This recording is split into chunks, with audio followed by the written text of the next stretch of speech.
during COVID, there was a group of CEOs that angel investor here in Atlanta, Charlie Paparelli, would bring together about every other week for a call, and we would lament what was going on in our business. If you remember, the rate of change of data was so quick in that time.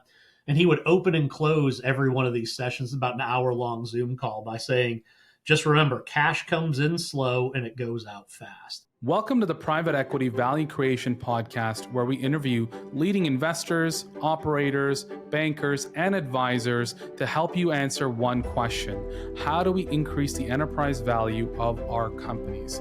My name is Shiv and each episode I will dive deep with a guest to help you become a better value creator and capital allocator. So with that said, let's jump right in and let's get started with today's episode. My guest today is Matt Stevens. He is an operator turned investor, and he invests out of his own family office after exiting his previous business. And so I wanted to have Matt on to walk us through how he invests in early stage companies. And there's a lot of great learnings for founders at that early stage in terms of what investors look for, in terms of founders, in terms of the business fundamentals, and ultimately the operational structure of the company before they make an investment decision. And then how do they help those companies grow after they've made that investment? So there's a lot of great insights that Matt shares on the show that I think would be valuable to founders everywhere. So with that said, I'll leave you to the episode. Enjoy it.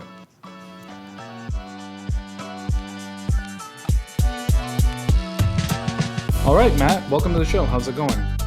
Great. Excited to have you on. So why don't we start with an intro about yourself and your firm, and we'll take it from there. Yeah, love to. Matt Stevens. I'm an operator turned investor after my last exit back in 2021. And I invest through family office, Stevens.VC, which is largely angel investing, focused on supply chain, safety and security, and e-commerce. And then I'm also an EIR with Tech Square Ventures, a seed and early stage venture firm focused on deals in the Super South. So that's from DC to Florida and across to Texas. And in terms of the types of companies you're investing in, is there a particular stage that you focus on? I know you mentioned the industries, but just trying to understand the size of companies. Yeah, largely seed and early stage, and occasionally up through Series A. Got it. And how do you find these investments, or how do you vet them at the very least? Like, where do you decide where you're deploying your capital? Because through your family office, it's very much the decision-making is entirely on you, right? So how are you figuring out where to deploy your capital and also, more importantly, your time? Yeah, that's a great question. Really a two-part question, right? First is how do you source deals? And, that's a pretty simple answer. It's 30 years in the same technology marketplace here in Atlanta. So we've really built a reputation and built an ecosystem here where even as a small office, I can compete because I really see more deals and become a trusted resource to the startup community. Got it. And walk us through that a little bit more. Like when you say trusted resource, like how have you gone about establishing yourself as that? Yeah, largely it's through volunteer work and through helping to coach and mentor founders, even at times that they weren't raising capital. So helping them think through a capitalization strategy, or helping them with whether it's an existential issue with their business, or just a challenge like building a go-to-market strategy or something that they're struggling with. So it's just being out in the market and being clear and well known for the domains that I like to play in, or the verticals that I like to play in. Mm-hmm. And in your experience with the types of companies that you've gotten exposure to and coaching and mentoring a lot of these founders, what would you say are some of the most common areas where you think their companies need either more sophistication or more coaching, or some of the more fundamental pieces are just not in place? Yeah, just by virtue of the stage that I get involved in, it's typically there's not been a tremendous amount of investment in what I'd call basic operations, general management things. So ensuring that their legal structure and their cap table and their operating documents and everything else, FP&A, right? How they report and compile financials, how they project. Typically there's not a lot of rigor around those at this stage. And then universally, it's go-to-market strategy as well. When either pre-investment or once they take any capital, the number one expectation is the ability to grow the business. So my particular passion is building high-performing growth strategies and building out revenue teams. So a lot of focus on go-to-market and go-to-market strategies. That's great. So let's start with the first piece that you mentioned, which is the fundamental operating pieces that need to be put into place. So what are some of those specifics within legal, within FP&A, and what are the recommendations or things that you're helping these folks put into place? Yeah, so let's start with a base understanding that we can add value even at the very early stages. So this is things like a complete employment and HR package, right? So some of this is risk mitigation, but other parts of it are really going to be expected in the next round. So to take a step back, I'm constantly thinking about what's going to be required in the next round by the capital partner that comes in to help continue to support growing the business. So I think about it in terms of complete employment package. Do we have the right non-disclosures and non-competes ready for key members of the team? Have we got the right intellectual property assignments? Are all of our contractors do they all have agreements that are really clear where intellectual property lies? And some of that changes state by state. And then there's things that you run into through the course of running a business, like what happens when you separate from somebody, and you have to have the right termination agreements in place and buttoned up. So I'm trying to think of professionalizing the business and how will they want to see it when they got to do their Series A or got to do their Series B. How is an investor going to look at this business? So, FP&A and reporting, I think you'd asked about that as well. Budgeting is a really interesting process because, especially in the early stages, it's so sensitive on revenue production, and difficult to get correct, but important that we at least take a really good educated try at determining, how we're going to produce revenue and how we're going to spend. So that looks like probably creating their first reporting packages, and perhaps creating their first board decks and getting into a cadence on understanding what the real sensitivities are in the business and how to report those out. Could include the creation of KPIs. When we go into this as founders, so often we think about the problem that we're solving and not how to measure the business or how successful we are. So you can look at whether it's a platform business or a hardware business or pure SaaS. You can look at that and say, there's probably an underlying set of KPIs that really help determine all of the health and growth of the business, and how do we net that out and determine what those are, and better, how do we measure them without turning measurement into a project of its own.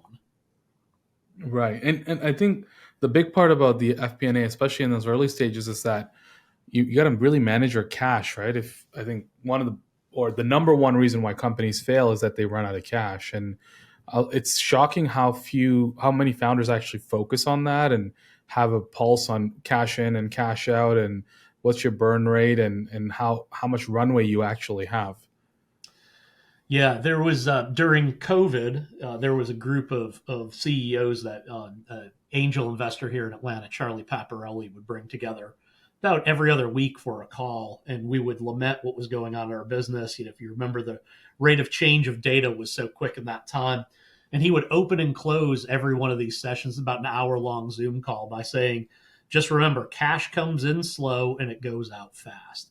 And that's absolutely right. A couple of $1 million investment can seem like a lot when you're at a seed stage, but boy, if you've got high burn rates, that money runs out the door very quickly. For sure, yeah. And I think the more founders are on top of that and they have the right metrics in place and they know where the dials are, they have better controls in place to be able to make that cash last longer. So I think that's great advice. On the legal side, you mentioned some things that just stand out to me that I think are worth highlighting is things like IP assignments and NDAs and contractor agreements. Those are just fundamental pieces that any investor would want to have in place before they write a check. And deals do fall apart because those agreements aren't in place at times. So just talk a little bit more about that piece. Yeah, I think we've all seen one of the deals that fell apart, in the late stages because the right IP assignment wasn't in place, and there may have been a conflict over it. Listen, this is blocking and tackling, and mature operators really get this. But it's when you're working on a problem and you're a first time founder, you may never have had experience in having to deal with any of these things. So really important to have a package. I think anybody who's done this 2 or 3 times probably either has an attorney that they use or they have a sludge pile of data that they can bring templates from one deal to another. And that's just that's part of my personal operator investing philosophy. It was 5 or 10 years ago, PE firms would all talk about the creative value add that they brought to the table. And I think that's come downstream where, at a venture capital or even at an angel level, you have to be able to talk about the additional value you bring into a deal as well. So really important to have these things buttoned up before you try to go out and raise your next round.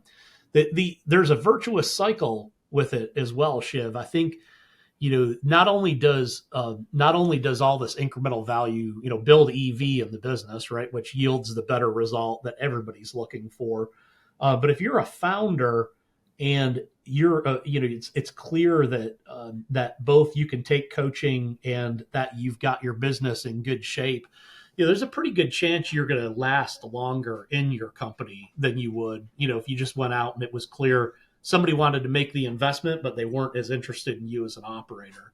So building all this maturity ultimately helps on a couple of fronts for the founder. For sure. And it's not just about planning for an exit, right? It's just professionalizing the business to operate more than just like an off the cuff operation. Yeah, absolutely correct. Professionalizing the business by itself isn't a goal, but as an operator and an operator at heart turned investor, I understand that you don't want to spend your day working on the tyranny of the urgent, and the less professional your business is, probably the more problems you're going to run into that you're having to solve, off the cuff. That's just draining your time from focusing on what really matters, which is growing your business. Yeah, do you get pushback on that from CEOs? Like, I can tell you that there are times when legal and financial work feels soul sucking to me, but I also do it because it's essential to building our business. Yeah. And so, do you get pushback on that from CEOs that are more interested in marketing and sales or product work just to build the actual business itself? Yeah, I wouldn't classify it as pushback. It's something that nobody wants to spend money on. But certainly when you run into your first existential problem caused by not having the right, legal framework in place or the right, FP&A process in place, that's when you realize, you should have spent more time or money on it. But at that point, it's too late. So I don't think folks push back. What they want is, ultimately they want it to be an easier process. And that's where, somebody who's I know private equity's got its own model with operating partners. And, that model has proved very fruitful. And I think it's more about just taking that model and bringing it downstream to venture and angel investing. So, and folks ultimately appreciate it when this structure is in place. I think founders, it resonates with them because they can focus on sales and marketing and they're not dealing with the latest fire to pop up in their business. Right. And yeah, so talk about that connection there, because I think especially with FP&A, where the better you forecast, the better you understand cash in, cash out, what are the real drivers of the business, the better you can plan for predictable revenue growth. And I think earlier you'd mentioned that sales and marketing and just go to market in general is one of the other opportunity areas. So talk about how those dots connect for you. Yeah, and let's understand, quite often, in the earlier stages, there's not a CFO in these businesses, right? So, founder CEO is also doing the FP&A work themselves. So, not necessarily a core competency of theirs. I think that there's, you can get too precise. I once had a CFO of mine. He was really proud that we were, just a couple of bips off in an annual plan. And this was in a business that was growing about 500% year over year. We're really a hyper growth business. And I just thought to myself, we probably spent too much time working on sensitivity models if we got that close to it. Maybe we could have spent more time selling or doing other things that were more meaningful than keeping score in the business. But yeah, the process, the process is important because a couple of things that you can never do, right? Miss payroll.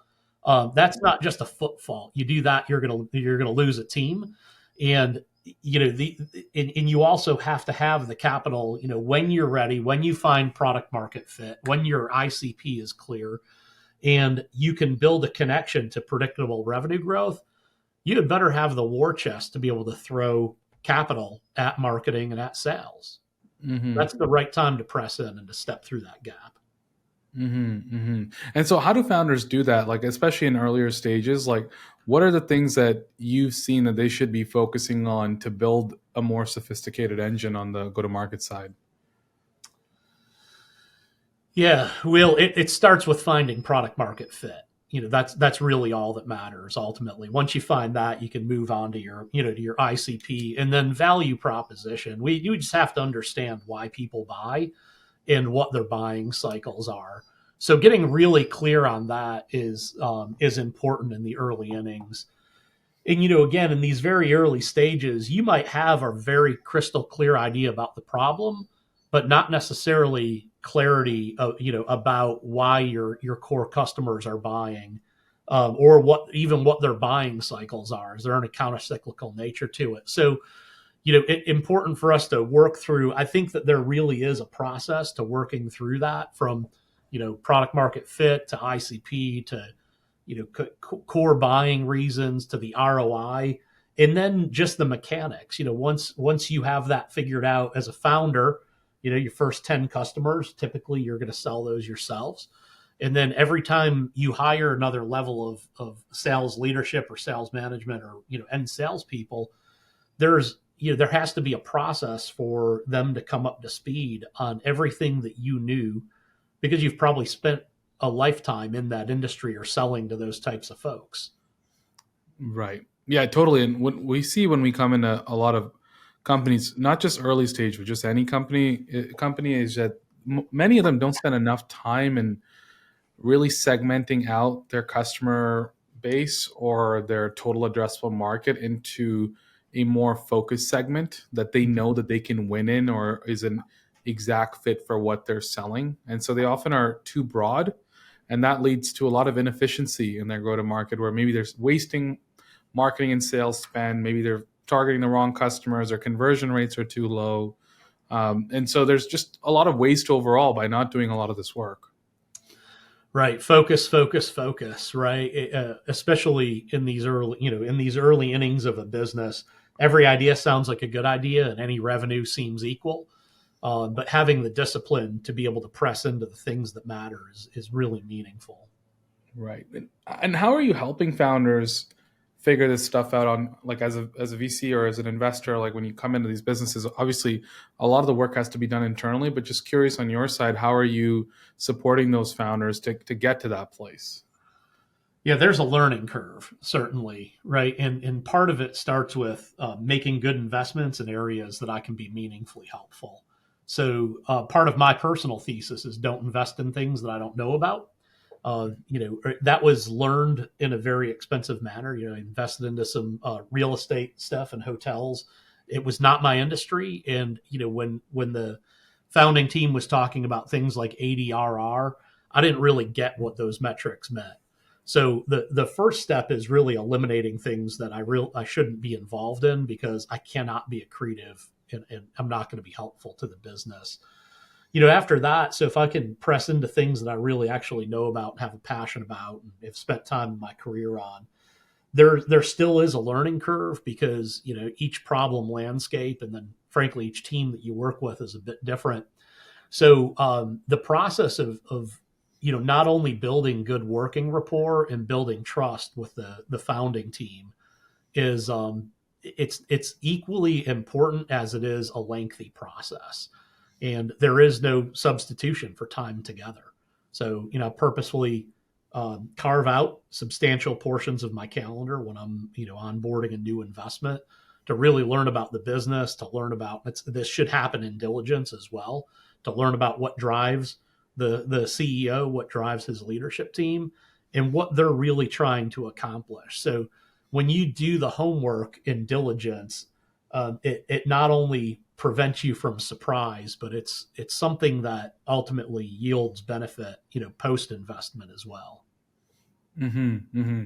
And in terms of the investments themselves, when you're making them, like, talk about what you're looking for as characteristics. And there's obviously what you're looking at during diligence, and I want to get to that, but more just when you're analyzing a company or a founder, what are some of the characteristics that you're looking for? Yeah. Well, in a lot of cases, you're betting on the jockey and not the horse at these phases. So I want to see things like, do they come from the industry? Do they have experience in it? I saw a deal. I saw a deal recently that was a big DOJ attorney who was trying to do AI, and it wasn't even AI for the legal profession. And I mean, a very skilled and very competent person, highly educated, had accomplished great things in the legal work, but was moving on to a completely disjointed industry, and that just doesn't make sense. So I'm a pretty simple guy. I want things to make sense at their face value, and that was one that didn't. So there's an example of something that's sort of exclusionary. Yeah, I think just jump in on that one is there's this concept of like an earned secret, and great founders have an earned secret about a market. And also just founder market fit is, in my opinion, almost more important than product market fit, because the founder that has alignment with the market will find product market fit eventually. But if you don't understand the market, it's really hard to find that product market fit. I love that term. I hadn't heard it before, but you're absolutely right. So we don't always have the luxury of looking at unit economics that have been proven out over time. Sometimes we have to take an incomplete data universe, data set, and boil it down and gain a high degree of conviction off of a handful of customers. But ultimately, the business model needs to make sense. And if there's not an analog in the market, so if this isn't your proverbial fast follower, you have to build conviction that this business, that people will buy this for this reason. There's no substitute for talking to customers, even prospects, and especially folks who have said no. So market research is really important. And this is where building a network and having folks that you can reach out to across a set of disciplines that you've got a high degree of familiarity with is really important. So when I look at deals inside of one of my market segments, I can find somebody who knows something about that business and can educate me about it within one or two telephone calls, and that's really important. And then there's some other things that are really important to me personally as an investor, which is do I care about the problem that they're solving? So my business was a school safety product. I have 3 kids, all at the time of being a part of this business. Was all my kids were in grade school, and that was a problem that I cared deeply about. I had an emotional and a passionate connection to it, and I think that came through not only in my ability to build the team, but ability later to capitalize the business. And I think the same thing's true. I want to see somebody that cares about the problem that they're solving.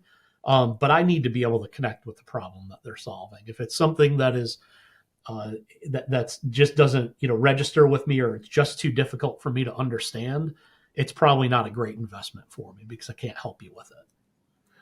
I want to come back on the market research piece that you mentioned. Like, how much of that are you diligencing at the earlier stages? Because it may not be that the company has complete product market fit, or may not be that they have great retention yet, but they could get there. So how are you trying to figure that out? Because you could easily invest in something that sounds good, but doesn't have great unit economics or churn metrics, for example. Yeah. Well, remembering that, in early stages, businesses often make pivots. So I'm not really that concerned with churn, especially if you can cohort the churn and explain, why folks in that in that cohort churned? Was it pre-pivot? Have you moved your understanding of the problem landscape or of your ICP enough that it just didn't make sense? And some of that churn is precipitated by the company early on. There's customers that it's a good time to separate with them at a contract renewal phase, simply because they might cost more to serve or be a distraction to your long-term vision. The TAM itself, though, while probably the SOM changes more than the TAM, you have to get a really good idea about how big is this, the problem that we're solving, because these are all hopefully venture scale businesses that are going to, they're not lifestyle businesses. I'm not interested in those, and we want to grow and scale them to a certain rate. So we have to be able to justify a pretty big TAM, and it's likely as well, Shiv, that they're not solving the completeness of the TAM that they're addressing early on. The first problem that they're solving probably is a fraction of the overall landscape eventually that they will be solving. So to be comfortable as well, that's more about the leadership team and the vision that they have to build a big company than it is about necessarily how big do you measure the SOM. On when you're looking at things like that, though, are you trying to vet competitors or the overall market landscape and trying to look at how much potential opportunity is there, or are you starting with more of like the fundamentals of the business and looking at the founders, like, and how important are just the founders themselves? And you mentioned the jockey over the horse, so just trying to understand, looking at the founding team and that piece versus the market dynamics and the fundamentals of the business. Yeah, to measure the business opportunity, I'm looking at the market sizing and not necessarily at the founders, right? I want to see that they've got big vision to accomplish great things in that market, but I'm going to top down and bottom up. Not just going to trust their TAM slide, but I want to top down and bottom up the market sizing myself. So I may take some slices at it by the amount of ARR that they're going to drive per client, and build up that direction. If they get a sufficient amount of market share, how big could this business be? Remembering as well, you have to factor time into this. So can this be a 3 to 5, maybe 7 year run in order to accomplish what we want to accomplish with the business? It's more about the underlying business fundamentals, to size the market, than it is about the founding team. Are there things that discourage you, or issues beyond some of these more obvious things where maybe they're previous investors or there's just not enough equity to go around? I'm just trying to understand what would make a deal fall apart on your side, or common mistakes that you see founders make. Yeah, well, there's a few, and I think we've talked about one of them already, right? There could be some legal structure that just, or some failure to get intellectual property assignments that disqualifies it. Matters of integrity and morality, that's a big deal, right? Those are disqualifiers. So you still have to do your diligence no matter the phase on the team. And that's largely by reputation, by having a focus in a small number of segments in a small geography. It helps you sort of bridge that gap. As well, there's things related to the prior capitalization of the business that can be really problematic. I've seen where founders will put some money in themselves, or they'll say, well, this was, I could have been making this much money had I stayed at Big Co. So I'm going to treat that as debt on the business, and I want that paid off first when I'm trying to raise capital. And that's just not going to work. That's not going to work for anybody. Through the equity that you own as a founder really comes in because of its sweat equity early on. And then you want to see clean cap tables that make sense. And in your friends and family round, in the real pre-seed stuff, you're going to see real estate professionals and doctors and lawyers and your rich uncle. That's okay to be on the cap table. But when you see a company that's hung around for 2 or 3 years, they've had sort of a never-ending cycle of safes or convertible notes, and there's a big debt structure. Perhaps they've given away too favorable terms to somebody who maybe they needed at the time, but it just doesn't make sense. It's no fun to try and clean that stuff up, because if I do have to clean that up, I'm seen as the bad guy in the room, and I don't need to start a relationship by being the bad guy in the room. Right. Totally. Yeah. I think all of those are really foundational issues where like it's really about like, is this a relationship you want to maintain long term with this person more so than about the business and the opportunity there? Yeah, that's right. That's right. If we could boil this down without the human factor, we could simply go out to Wall Street, run some models and find the right investments. But that's not what this type of investing is. This is, finding a portfolio of early stage companies where you really believe in the founding team, the problem they're trying to solve, and is the market big enough? Right. So talk about your approach then. So like you're putting in money at a pretty early stage. So what is a good outcome, or what is your objective when you're putting money into these businesses? Is it that they find a venture backer and then you're kind of slowly transitioning out, or are you along for the ride for as long as it goes? Yeah, I'd like to stay in for a while. Sometimes you're going to remove chips, and take your, take your table stakes home with you. But I'd love to get involved personally in the pre-seed rounds and carry it through the A. Typically, by the time big private equity comes in, the folks who get to roll forward are the management team that stays involved. But I do reserve capital personally, and then some of the funds that I work with as well. They reserve capital to be involved through the A and sometimes the B rounds. Got it. Okay. Well, that's awesome. I mean, I think all of that makes total sense, and I can totally see how founders would need a partner like you at an early stage. So, if there are founders listening, what is the best way they can learn more about you, or potentially reach out for either information or other ways to work with you? Yeah. Well, thank you for that. The best way to find me is go to Stevens.VC, and you can click a couple of buttons and find me that way. So Stevens, STEVENS.VC. Awesome. And with that said, Matt, thanks for coming on the podcast and sharing your insights. I know a bunch of founders will get a ton of value from that. So appreciate you doing this. Great. Thanks, Shiv. Thanks for listening to today's episode. Before you take off, just a few requests from our side. Number one, if you enjoyed today's content and want more of it, please subscribe to the podcast on your favorite podcatcher. Number two, if you are in the market for marketing strategy consulting services, due diligence services, or fractional CMO services, please visit our website at www.howtosas.com and schedule a consult today. And number three, if you haven't already, grab a copy of my book, Post-Acquisition Marketing. It's available on Apple Books, on Amazon, and any bookstore that you can find online. Get a copy because it walks through the framework that we take all of our clients through, and it'll definitely add value to your business. And that's it for today. We'll see you guys next time.